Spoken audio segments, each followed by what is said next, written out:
je suis tout le temps fatigué, comment est-ce que je peux vaincre cette fatigue et vivre bien mieux si je ressens cette fatigue constamment? Alors, beaucoup de personnes se sentent fatiguées. Ça peut être une fatigue que l'on a dès le réveil, et puis on traîne cette fatigue toute la journée, avec quelques moments où on se sent un peu mieux, mais après des coups de pompe qui surviennent. Ça peut être des fatigues qui viennent à des heures particulières dans la journée, l'après-midi par exemple, et puis certaines mêmes personnes vont être toute la journée fatiguées, et puis le soir complètement excitées. Différentes choses comme cela peuvent survenir, et cette fatigue, elle est là, et les gens n'arrivent pas à s'en débarrasser. Alors, quels sont les signes qui veulent dire qu'il y a une fatigue? Ils sont multiples, parce que notre corps est très doué pour nous envoyer des informations en nous disant attention, là tu commences à aller moins bien. Souvent, on va avoir une fatigue, comme je disais, qu'on peut traîner pendant la journée, mais aussi avoir de la peine à s'endormir, des réveils pendant la nuit. Bien entendu, quand on se lève le matin, on va être encore plus fatigué. On va mettre ça sur le compte d'une mauvaise nuit. Mais il y a d'autres signes qui sont importants. C'est par exemple une diminution de la concentration, une diminution de la mémoire. On peut avoir une perte de notre désir sexuel, pas simplement des performances, mais du désir. On n'a plus de désir à ce niveau-là. Ça peut être qu'on se sent beaucoup plus irritable, beaucoup plus vulnérable. On va plus souvent être énervé par certaines choses qui nous arrivent dans notre quotidien, alors qu'avant, ce n'était pas le cas. Ça peut être aussi beaucoup plus vulnérable, ça veut dire pleurer plus facilement, ou pour un oui ou pour un non, on ne sait pas très bien pourquoi. Bref, multiples signes qui sont là et qui, évidemment, font que ceci nous contrarie, nous préoccupe, ce qui ajoute une tension au tableau général et qui va aggraver cette fatigue que l'on ressent sans qu'il y ait de raison particulière, ni raison physique et tout. Donc, évidemment que dans un premier temps, il va falloir exclure, ça c'est important, de souffrir d'une maladie particulière, d'une anémie, souffrir de maladies qui peuvent en effet produire une fatigue importante ou légère à travers des infections dont on souffre et tout. Donc ça veut dire, après avoir consulté et exclu toutes les maladies que l'on peut avoir, c'est se dire, ok, comment est-ce que je peux régler ce problème? Et c'est possible absolument de régler ce problème de fatigue, qui est de nouveau un signe que nous présente notre meilleur ami pour attirer notre attention en nous disant, ben écoute, qu'est-ce qui se passe en toi? Qu'est-ce que tu es en train de faire de faux, non pas par rapport aux règles générales, mais par rapport à toi-même? Et se poser des vraies questions, ça veut dire quoi? Ça veut dire se poser des questions simples, mais auxquelles souvent on ne pense pas. Depuis quand est-ce que je suis fatigué? C'est une question que je pose régulièrement à mes patientes et mes patients qui souffrent de ce type de fatigue. Et ce qui est intéressant, c'est que la première réponse, c'est écoutez, je ne sais pas, ça doit faire à peu près plusieurs mois ou plusieurs semaines que ça dure. Mais en leur demandant de préciser, c'est très étonnant, mais c'est important de le souligner, les gens arrivent à dire, ben oui, c'est après tel événement que ceci s'est passé, c'est après le décès, par exemple, d'un proche, que je me suis senti fatigué, ou c'est à la suite d'avoir été nommé dans un nouveau poste que je me sens fatigué, que je traîne cette fatigue, ou c'est à la suite de la naissance d'un de mes enfants. Enfin, les réponses sont multiples, c'est très souvent un événement qui va être là et qui va faire en sorte que quelques semaines après cet événement, ou tout de suite, eh bien, cette fatigue est apparue, brusquement, ou, je dis bien, de façon progressive. C'est important d'essayer de voir dans son passé ce qui s'est passé avant l'apparition de cette fatigue. Et souvent, on a un élément de réponse. En tout cas, on a une date et un événement qui est lié à cette date, et on va y revenir par la suite. Maintenant, il y a des fatigues, des personnes qui vont dire non, il ne s'est rien passé de particulier, Mais cette fatigue s'est installée progressivement depuis à peu près 1 mois, 2 mois, et n'ont pas d'événement particulier à mentionner. Donc, première question à se poser, c'est depuis quand? On a à ce moment-là souvent des éléments de réponse. Autre question à se poser, c'est de se dire, mais qu'est-ce que mon corps, mon meilleur ami, n'oubliez pas que c'est notre meilleur ami, vient me dire à travers cette fatigue? Et là, les réponses sont souvent superbes. C'est-à-dire, il vient me dire qu'il faut que je prenne des vacances, il vient me dire qu'il faut que je me calme, il vient me dire que j'en fais trop, que je devrais sélectionner dans mes activités celles qui sont prioritaires de celles qui ne le sont pas, d'arrêter de tout vouloir faire ensemble. Déjà, c'est des éléments de réponse, mais ne vous en faites pas, votre corps ne vous dit pas prendre des vacances. Lui, son seul message, c'est de dire tension ou détente. Et a priori, si on est fatigué, c'est qu'on a des tensions qui génèrent cette fatigue. Donc, l'origine de la fatigue, c'est un événement, peut-être, comme on l'a vu, qui a généré des émotions, mais que ça n'a pas permis de vivre, ou bien ce sont des modes de vie dans lesquels on se sent stressé, tendu, qui génèrent une fatigue. Et de répondre, il suffit que je prenne des vacances, ou bien il suffit que je décroche, alors qu'on sait très bien qu'on ne peut pas le faire, ce sont typiquement des réponses de notre mental. N'oubliez pas que ce mental est très doué. Et vous le chassez par la porte, il revient par la fenêtre, et il peut vous dire tout et son contraire, histoire de vous laisser finalement pantois sans aucune réponse réelle qui puisse être par la suite utilisée afin d'aller mieux. Alors, si on prend la personne qui a un événement qui s'est passé dans sa vie, on va prendre un exemple, par exemple, de Janine, qui a 24 ans, qui est vendeuse dans un grand magasin.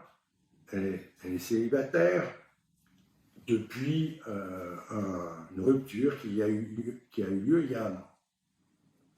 Et elle me dit, moi je me sens fatiguée depuis 6 mois. Et je lui demande, qu'est-ce qui s'est passé il y a 6 mois? Écoutez, rien de particulier, franchement. Puis en réfléchissant bien, elle me dit, il y a 6 mois, ça a été le décès de mon chat, que j'avais depuis une dizaine d'années, auquel j'étais excessivement lié et évidemment très attaché. D'accord? Quelle est la chose qui vous a le plus touché, vu que cette fatigue s'est installée seulement il y a 6 mois? Elle me dit, écoutez, je ne sais pas, pour moi la rupture avec mon ami a été quelque chose évidemment de violent, qui a été difficile pour moi, mais je m'en suis, je crois, maintenant sorti, c'est digéré. Je n'ai plus des pensées constantes par rapport au manque que j'ai de lui et tout. Et puis je dis, ok, et votre chat, est-ce que... Il dit, non, mais bon, le chat, c'est évidemment important, mais il était âgé, il souffrait, et j'ai pris la décision de le faire piquer de façon à ce qu'il arrête de souffrir. Il dit, ok, qu'est-ce que vous ressentez par rapport à ça? Il dit, j'ai pleuré, du reste, soit pour la rupture avec mon ami ou le chat, j'ai beaucoup pleuré. Et je suis encore, par rapport à mon chat, excessivement triste parce qu'il me manque, il n'est plus dans mon environnement. Je lui dis, est-ce que vous voyez un lien entre cette fatigue qui dure depuis combien de temps en fait? Il me dit, écoutez, ça fait à peu près 6-8 mois que je suis fatigué et que je traîne cette fatigue. Et elle prend conscience que finalement, il y a eu 2 événements importants dans sa vie qui pourraient être à l'origine de cette fatigue.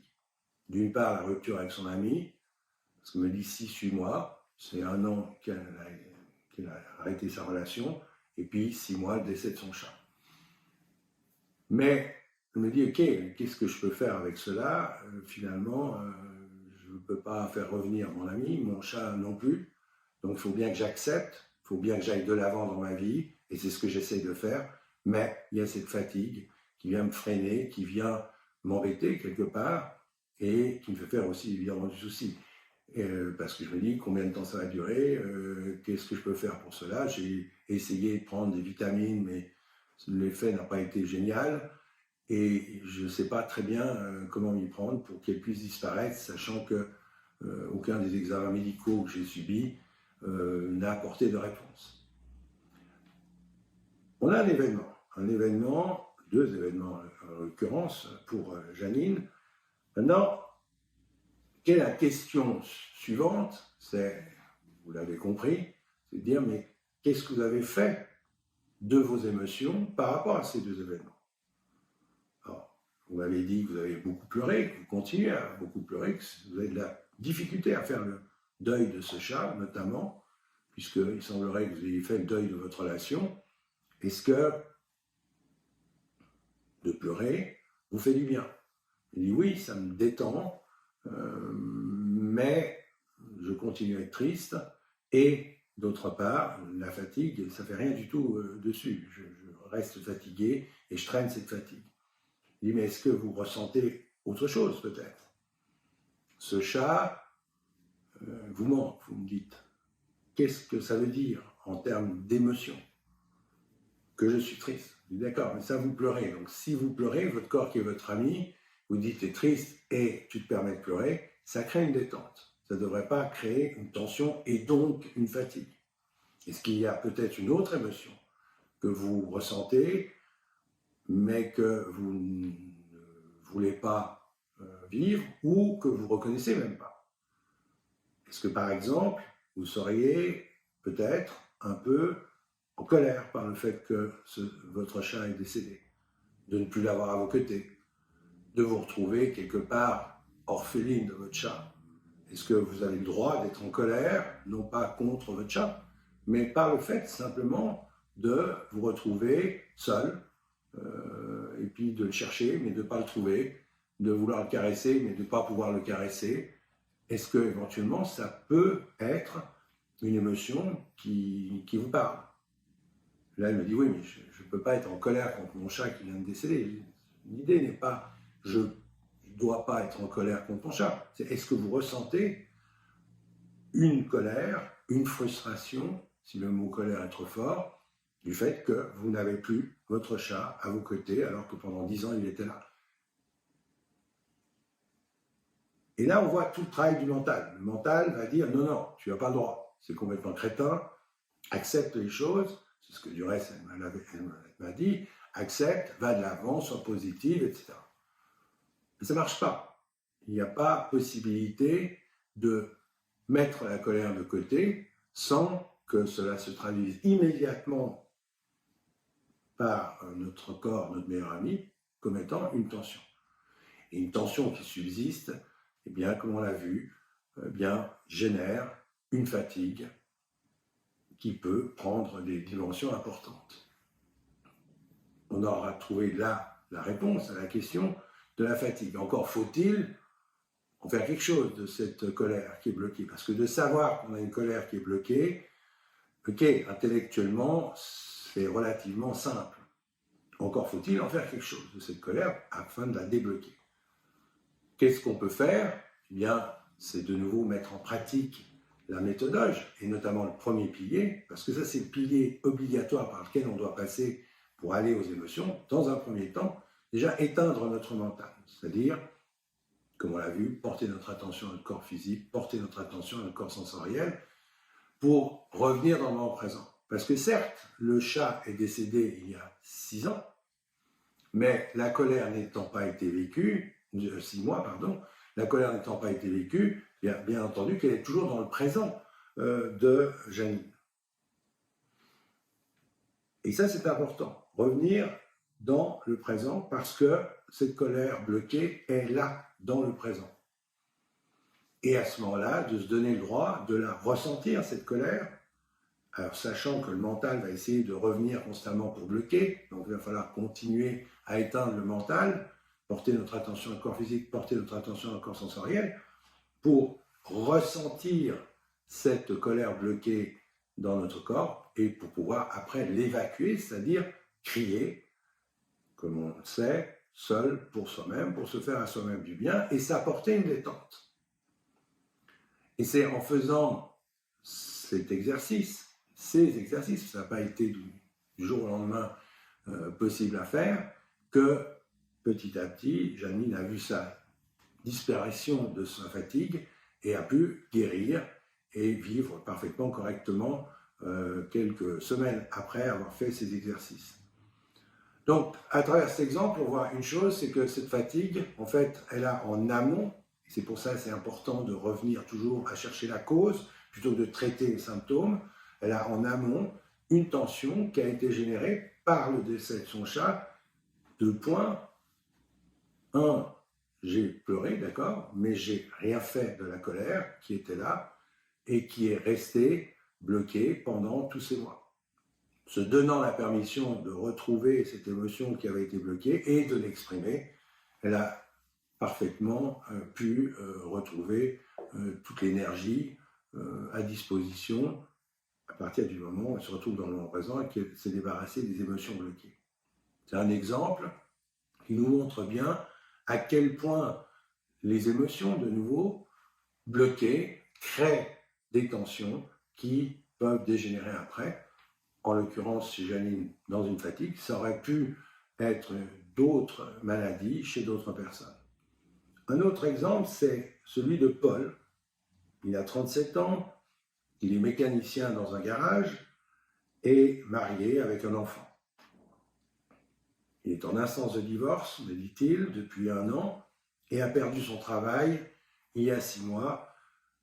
Il ressent une fatigue extrême depuis 3 mois environ. Il a fait tous les examens possibles médicaux et rien n'a été trouvé, ni maladie, ni maladie psychique ou quoi que ce soit. Mais il traîne cette fatigue qui s'est vraiment énormément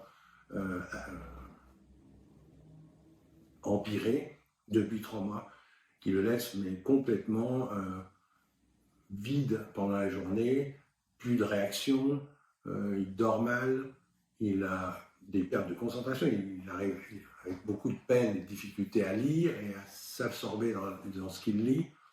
Il est sportif, mais il ne fait plus de sport, tellement il est crevé, fatigué pendant la journée. Donc ça, ce sont les manifestations. Et de nouveau, on va poser la question, demander à Paul, depuis quand il est fatigué? Depuis 3 mois. Qu'est-ce qui s'est passé il y a 3 mois? Et écoutez, rien de spécifique, a priori, si ce n'est qu'évidemment, il y a ces tensions par le divorce, les instances de divorce que j'ai, le jugement, les avocats et tout, même si le divorce se passe assez bien. Okay, mais qu'est-ce que vous ressentez par rapport à ce divorce? Est-ce que vous êtes content finalement de divorcer? Il me dit non. Puis deuxièmement, je me fais énormément de soucis par rapport à mon enfant, parce que évidemment j'y suis très attaché, et puis je vais devoir le voir de façon espacée, ce qui me rend très triste. Et puis deuxièmement, je me fais en effet beaucoup de soucis aussi par rapport à mon travail, parce que retrouver du travail à mon âge, même s'il n'a que 37 ans, ben, c'est pas évident. Et puis être au chômage, c'est difficile. Je m'embête pendant la journée, je m'ennuie, je ne sais pas quoi faire, je n'ai plus tellement envie de voir mes amis, je me sens pas bien. Et en plus, avec cette fatigue qui me tombe dessus, c'est très difficile de vivre. Donc là, on est dans une situation où on a un homme, Paul, qui, d'une part, traverse une période difficile à travers un divorce, qui crée des tensions, d'après ce qu'il dit, et des émotions aussi, tristesse. Et deuxième chose, Paul qui a perdu son travail il y a 6 mois. Qu'a-t-il fait? C'est la question que je lui pose. Qu'est-ce que vous avez fait des émotions? Qu'est-ce que vous ressentez par rapport à ce divorce? Vous m'avez dit tristesse, vous m'avez dit aussi qu'il y avait des tensions par rapport à la procédure de divorce et tout. Qu'est-ce que vous ressentez par rapport à ces procédures qui traînent, qui mettent beaucoup de temps avec les complications liées à tout divorce? Est-ce que vous avez éventuellement une autre émotion que la tristesse en vous? Il me dit, bah oui, il y a des choses qui m'énervent, qui me contrarient, c'est compliqué, ça coûte de l'argent. Je lui dis, qu'est-ce que vous ressentez quand vous me dites tout ça? Il me dit, je me sens tendu. Je lui dis, ok, mais expliquez-moi pourquoi est-ce que vous vous sentez tendu? Est-ce qu'il y a une émotion? Est-ce que vous êtes irrité, contrarié? Donc oui, il reconnaît qu'il y a beaucoup de tension, qu'il y a beaucoup de contrariété, mais qu'il n'en fait rien parce que finalement, il a envie de se divorce, de se séparer de sa femme, et qu'il faut passer par là, et que ça fait partie des procédures et du chemin à suivre. Il est d'accord, ça fait partie ça c'est de nouveau un mental qui parle, et quand vous me dites ça, est-ce que vous êtes tendu ou détendu? Il est tendu. Et donc c'est la présence, ça signifie la présence de votre mental, c'est ce que votre corps vient vous dire à travers cette tension, que votre mental est présent. Alors, peut-être qu'en effet, c'est tout à fait dans l'ordre des choses de ressentir une tension par rapport à ces procédures, mais maintenant, cette colère, qu'est-ce que vous en faites? Qu'est-ce que vous pourriez en faire? Évidemment que la suggestion est donnée en disant il faut que je me permette de vivre cette colère liée à ce divorce de façon à pouvoir retrouver une détente. Parce que tant qu'il y aura une émotion telle que la colère bloquée, on continuera à être tendu. Maintenant, est-ce qu'il y a une autre émotion? Vous m'avez parlé de la tristesse par rapport à votre fils, mais là, vous êtes en train d'imaginer comment ça va se passer, donc c'est un peu le mental qui vous dit qu'il va se passer ceci, cela. Si on revient dans le moment présent, vous divorcez de votre femme, est-ce qu'il y a de la joie de faire ça, ou il y a de la tristesse aussi? Au bout d'un moment, Paul m'explique que oui, en effet, il y a une tristesse qui est liée à cette fin de relation avec sa femme, et que, évidemment, il n'en a strictement rien fait, parce que finalement, c'est lui qui veut divorcer, et que finalement, il ne voit pas pourquoi il devrait pleurer. De nouveau, discours du mental. Il vient dire, tu as des émotions, mais s'il te plaît, garde-les en toi, assume, sois logique, rationnel. Ben non, on n'est pas logique ni rationnel en tant qu'être humain. On a des émotions, et ces émotions, l'idée n'est pas de se poser la question si elles sont logiques ou rationnelles, parce qu'on n'aura jamais tellement la réponse, mais c'est de se dire, ok, j'ai une tristesse, qu'est-ce que je peux en faire? La réponse, vous l'avez tous et toutes, c'est de pleurer. Si je suis en colère, c'est d'exprimer cette colère de nouveau pour soi-même, pour se faire à soi-même du bien. Et c'est ce qu'a fait Paul. Il a commencé à exprimer, après avoir éteint son mental, la tristesse. Et il a été très étonné de voir qu'il y avait énormément de tristesse, finalement, une fois qu'il la laissait apparaître, et qu'il y avait aussi beaucoup de colère par rapport aux juges, par rapport aux avocats, l'argent que ça lui coûtait. Alors il a été un peu mieux au niveau de la fatigue, ça a été même mieux, mais continuait à être très fatigué, même s'il y avait une amélioration. On est passé au deuxième sujet, qui était, je vous rappelle, qu'il a été licencié 6 mois auparavant, l'apparition de cette extrême fatigue. Qu'est-ce que ressent Paul du fait d'avoir été licencié? Il explique que, vu les conditions, c'était absolument normal qu'il soit licencié, qu'il l'accepte, parce que le marché actuellement était compliqué, difficile, qu'il était le dernier employé à avoir été recruté, que c'était normal que ce soit lui qui soit licencié de façon économique, sans avoir fait de faute professionnelle, mais que c'était tout à fait naturel qu'il soit licencié et qu'il l'accepte. Mais qu'il se fait beaucoup de soucis par rapport à est-ce que je vais retrouver mon travail, etc. Alors, première des choses, quand on se fait du souci, est-ce qu'on est tendu ou détendu? Évidemment tendu. Donc, faisant remarquer cela à Paul, j'ai dit comment est-ce que vous pourriez éventuellement arrêter de vous faire du souci? Eh bien, la réponse est simple, sur le papier en tout cas, c'est de dire il faut que je revienne dans le moment présent, j'arrête d'être dans les peurs de ce qui va se passer, donc dans le futur, ou éventuellement dans la culpabilité de qu'est-ce que j'ai bien pu faire de faux pour que j'ai avoir été licencié. Non, c'est revenir dans le moment présent, et pour cela, porter l'attention à son corps physique, porter l'attention à son corps sensoriel. Mais est-ce que revenant dans le moment présent, est-ce que Paul va être totalement détendu merveilleusement bien et surtout plus fatigué? La réponse est non, parce que dans le moment présent, il y a des émotions. Et qu'est-ce que ressent Paul lorsqu'il dit « j'ai été licencié pour des raisons économiques », même s'il dit que je l'accepte et tout, est-ce qu'il n'y a pas un peu de frustration? Est-ce qu'il n'y a pas de la tristesse? Et Paul reconnaît, ben oui, qu'il y a tout de même une grosse frustration, parce que même si il comprend la logique et de ce qu'a fait son patron en le licenciant, quelque part, il est licencié, il se retrouve sans travail, à une période de sa vie qui est déjà compliquée avec son divorce, et qu'il se retrouve sans travail, eh bien évidemment, il faut qu'il en recherche un, il faut qu'il fasse de nouveau des entretiens d'emploi, et que finalement tout ça l'énerve beaucoup, le dérange beaucoup, même si il sait qu'il doit passer par cela, grand mot du mental, je dois passer par cela, donc je ne dois strictement rien ressentir. Non, il doit passer par ça, mais il a le droit, il faut qu'il se le donne, d'être frustré, d'être énervé, d'être contrarié. Et tant qu'il va garder cette contrariété, cette frustration en lui, il y aura une tension. Et cette tension, eh bien, quand elle subsiste, elle perdure, on l'a déjà vu, eh bien, génère du stress et donc éventuellement une grosse fatigue. En se permettant de vivre finalement cette colère liée au fait qu'il avait été licencié, eh bien, Paul a ressenti un nettement mieux-être et a réussi à guérir, à se guérir de cette fatigue importante qu'il présentait. Donc, à travers ces deux exemples, qu'est-ce que l'on voit? C'est que très souvent, avec notre mental, notre ego, on est très fort pour gommer les émotions liées aux événements que l'on vit.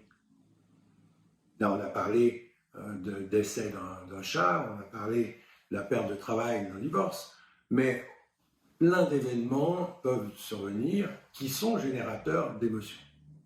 Si on ne s'occupe pas de ces émotions et qu'on est simplement dans le faire, c'est-à-dire ce que va nous dire notre mental, écoute, avance, sois positif, va de l'avant, cette énergie, tu vas la retrouver en faisant du sport ou en prenant des médicaments ou je ne sais pas quoi, ça ne marche pas. Elle peut devenir chronique et très importante. Ce qu'il va falloir, c'est s'attaquer aux émotions liées à ces événements que l'on a vécus dans sa vie, en disant « qu'est-ce que je fais de ces émotions ?» La réponse, elle n'est pas celle du mental qui dit « oui, ben écoute, passe dessus et puis avance ». Elle est « je reviens à l'événement, je vis l'événement jusqu'au moment où je tombe sur cette émotion qui a été bloquée.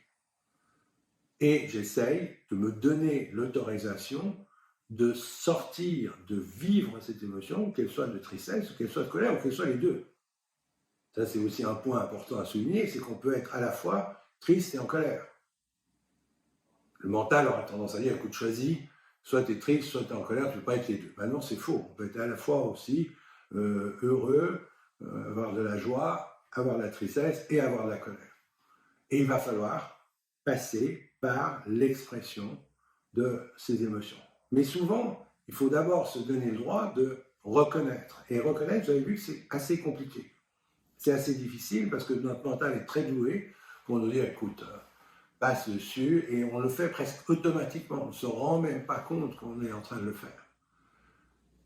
Quand on éteint notre mental en revenant dans le présent, on a plus de chances de remarquer, de noter, de reconnaître que finalement, eh bien, tel et tel événement eh bien, sont générateurs d'émotions. Il va falloir se donner cette autorisation de reconnaître, de ressentir et d'exprimer pour pouvoir retrouver cette détente qui forcément va s'accompagner d'une amélioration de la situation et va faire que si on est fatigué, eh bien, cette fatigue disparaît.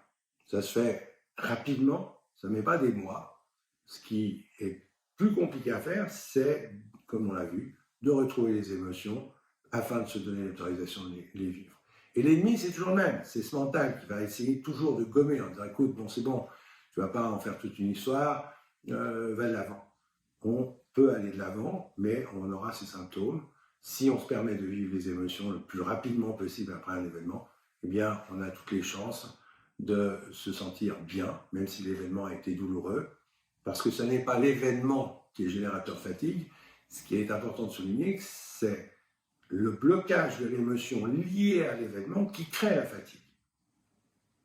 Ça, c'est très important de le souligner en termes de conclusion. Donc, donnons-nous l'autorisation de vivre les émotions liées aux événements que l'on a dans notre vie et certainement que nous n'en verrons pas de fatigue qui viendra nous assaillir. Tout est entre nos mains et on a cette capacité fantastique de pouvoir se retrouver avec toute notre énergie à la condition que l'on se soit donné l'autorisation de vivre les émotions.